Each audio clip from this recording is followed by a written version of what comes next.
বাংলাদেশ ক্রিকেটের এখন উৎসব। কী কারণে উৎসব? পাকিস্তানকে whitewash. Okay, no problem. Pakistan cricket whitewash হয়েছে, পাকিস্তানের দুর্বলতা রয়েছে।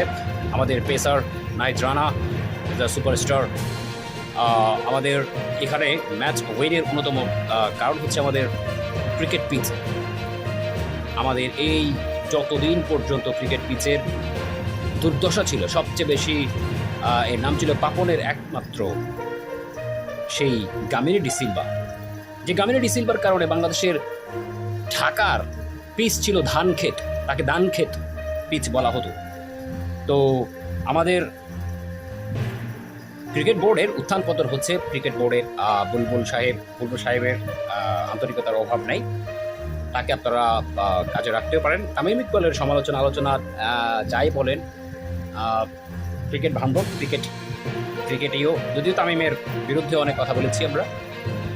হাহা রিয়েট কি লাভ রিয়েট, হাহাই থাকবে। আপনি যোগ্যতা দিয়ে আসেন, নির্বাচন হওয়ার পরে নির্বাচিত হয়ে আসেন, তারপরে দেখা যাবে। আর বাংলাদেশ ক্রিকেট উন্নত করতে হলে আপনাদেরকে কাজ করতে হবে। এই ক্রিকেট বোর্ডে ব্যাংকে কত 1300 কোটি টাকা নিয়ে কোনো টেনশন। পাপনদা বলেছে যে 1200 কোটি টাকা রয়েছে আমাদের ক্রিকেট বোর্ড, ধনী ক্রিকেট বোর্ড। এগিয়ে যাও, আমরা আছি তোমার সাথে। Okay, congratulations Nahid Rana, he is the big superstar in our country. Okay.